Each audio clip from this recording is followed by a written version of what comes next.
And all of a sudden it went to like, this bloke is terrible and not a good coach and doesn't know how to run and drill, and what the hell are we doing? Let's change it. Let's get rid of him. It was such a eye-opening experience to see how quickly one block at training turned into the snowball effect of 5 players wanting to get that coach removed from the program. Welcome back to the Rugby Bricks Podcast. My name is Peter Breen, your founder and host of the Rugby Bricks Podcast. This is actually a small brick episode, and today we're talking about a fighter versus victim mentality. I was with the Melbourne Storm for 2 seasons, and one of those seasons was at the back end of COVID. When they were away at the resort, they decided that they were going to lean into a fighter mentality rather than a victim mentality. And this was across the board. Anything that happened, whether it was something in the hotel, whether they had to move rooms because of cleaning, whether because of the situation on the bus meant that they had to be seated in different rows, any of the challenges that came up through that really challenging time that we can all remember, they decided to have a fighter mentality as opposed to a victim mentality. And we're going to break down exactly how they attacked that and how the benefits of all that came through with their performance on the field. For this brick episode to bring the most amount of value, I think it's best to attack this problem from an individual point of view, so just going about everyday life, but also in your own individual preparation and how you're attacking your sport, but then also have a look at it from a team lens and team perspective to understand how sometimes fighters and victims can actually pull people into their way of thinking, and when that has an effect and when that becomes contagious, which I've seen firsthand, it is really hard to stop that snowball. The last 2 bricks that we did was why you should be on time for training, and also how to communicate like a pro on the field. If you find this brick valuable, or the other 2 bricks that we've done already, as we continue through this mini-series, please share them with your team. This is why we're putting them together. Chuck them in the WhatsApp group, send them around Instagram, however you share internally in your team. I think it's so valuable to get the team and everyone across messages on why things like this, the victim versus fighter mentality, are so crucial in the effect that they're having. We have seen, and we can all identify what a victim looks like and sounds like when it comes to sport. Please don't take this literally. I'm not talking about victims in other situations. I'm talking about in the sporting world and the victim mindset and how that applies to victims. We also see it in life. We all know people that have just had bad days all the time. You're constantly having conversations and you're like, hey mate, how you going? And they just unload with, oh, well, I got a flat tire the other day. The weather hasn't been great. I've got to pay these bills and I'm struggling with this and I'm not able to get on top. And then this happened and then my coffee order and then the food was wrong. And then I got to go to the grocery store and oh, look, I'm really struggling to keep up at the moment. And then you say to someone else, hey, mate, how you going? Oh, mate, great. Absolutely killing it. My old physio, he used to say best ever. You'd say, hey, mate, how you going? He'd be like, best ever. And it's just it's a funny mindset, eh? As humans, we're all dealing with the same stuff. We've all got all the stuff, phone plans, bills, payments, cars, service lights. We all have the same exact problems that we're needing to solve as humans. And I think how you attack it, how you answer that question of how you're going, how you interact daily with your teammates and with your people and with your family really does show your fighter or victim mentality. Something that I do personally, whenever I'm going into an environment or traveling for coaching, I get quite nervous. A lot of anxiety comes with that. It doesn't matter what level or what session, but just that sort of preparation, and I want to nail it. I want to do a good job. What's the plan? I write the word, and I've actually thought about getting this tattooed. I write the word attack, just a little attack, just on the inside of my hand there. And what attack reminds me to do is just to attack every situation. So if I'm going to the airport, attack it, be on time, be organised, have the information, be ready. If I'm getting at the other end and then finding the accommodation, attack it, make sure that I'm prepared. I know exactly where I'm going. I know how we're going to get there. When I turn up, attack it, be early, ask the questions that you need if you require the gear that you need, your balls, your cones, your hip shields, your bibs, like attack that part of it, their preparation. It just really sets me up. I know that stuff sounds simple, but it really sets me up into a mindset of I'm attacking this situation, I'm attacking this plan or project or coaching session and getting on the front foot of absolutely anything that comes up. And it gets me in a mindset of being really prepared, really confident, and just delivering the best coaching and sessions that I can. In the next 2 days, I would love for you to track and feel how you're answering the question, hey mate, how you going? How you going?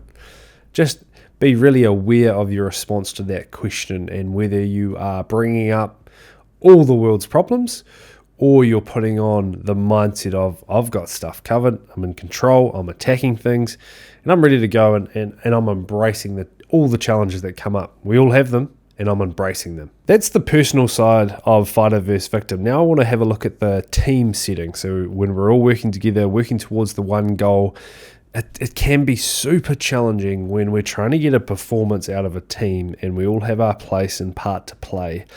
It can be super challenging to keep the team in a collaboration mindset. We all, especially in the game of rugby, we need the line out to be successful so that my strike moves can be successful. I need my kicking plan to be on point so that therefore my chase line plan can be on point. I need my halfback passing the ball well so that my forwards can give us good carries and footwork and gain line. We all need to be so collaborative in all parts of the game. So if we have these two different mindsets and two different groups of people attacking problems, it can be hugely disruptive to the team. So here is 3 key differences. So number 1 would be the collaboration approach. So the fight mindset actively seeks to collaborate and support team members, encouraging a culture of teamwork and shared problem solving. A victim mindset, on the other hand, may withdraw from any collaboration. We see that all the time, right? In team meetings, poor body language or off doing their own things when a team huddle happens, how engaged are those persons. So really be aware of that person that's really withdrawing, you know, those little side eyes or glances or like, oh, I don't know about that. Like those little things can, as soon as you see them, you got to jump on them because they're not productive. They don't help anyone. So again, from that victim mindset, so you get that feeling of feeling isolated or blaming others for team issues, which then can create that tension. My example is I was with a training one day and one of the coaches had run a block of training. And as we were walking from the field, training was finished. As we were walking from the training ground back to the accommodation, I heard a group of 5 players bitching and moaning about this person. And the drill sucked. Why are we doing that? It doesn't even make sense. Did you see why would you set it up like that? I didn't even get a turn. Like, I don't understand. What a waste of time. There was such a negative victim chat.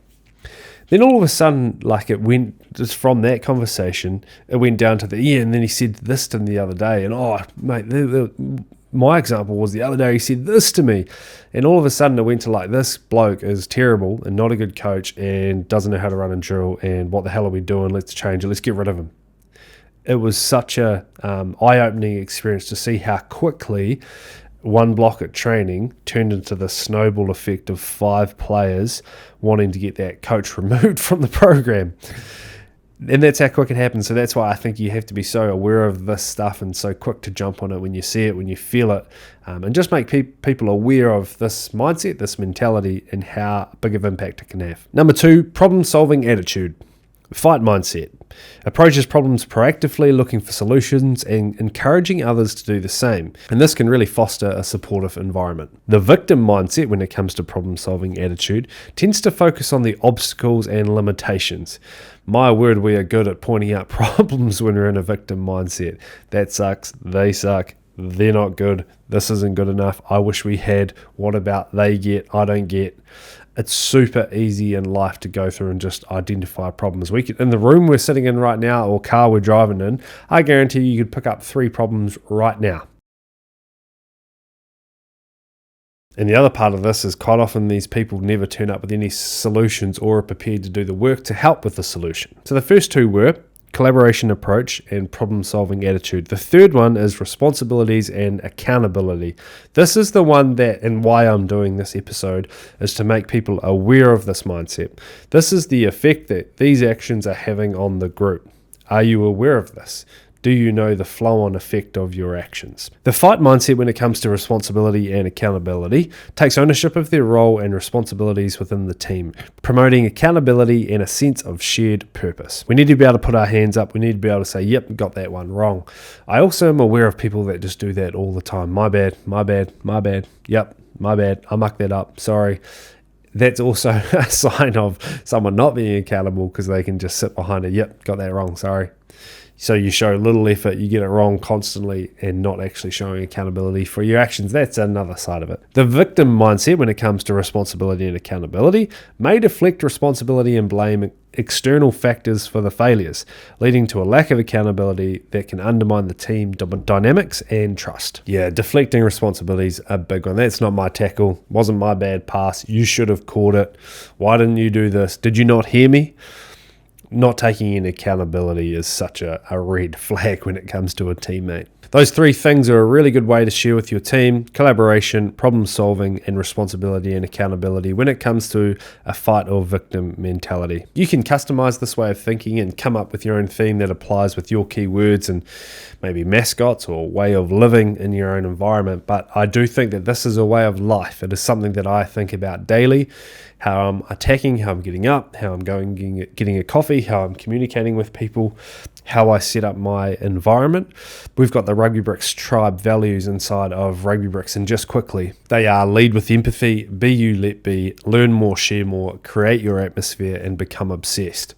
Those 5 tribe values can also, when you apply the fighter versus victim mentality to them, can have a really big effect on your day-to-day and the quality of your output inside of Rugby Bricks. Like I said at the start of this Brick mini podcast, if you like this one, please share it with your group, with your humans, with your team. It really aligns with the Rugby Bricks way and what we're about here at Rugby Bricks. Thanks for listening. I'll see you on the next one. And when you finish with that, I suppose you're gonna fly, huh?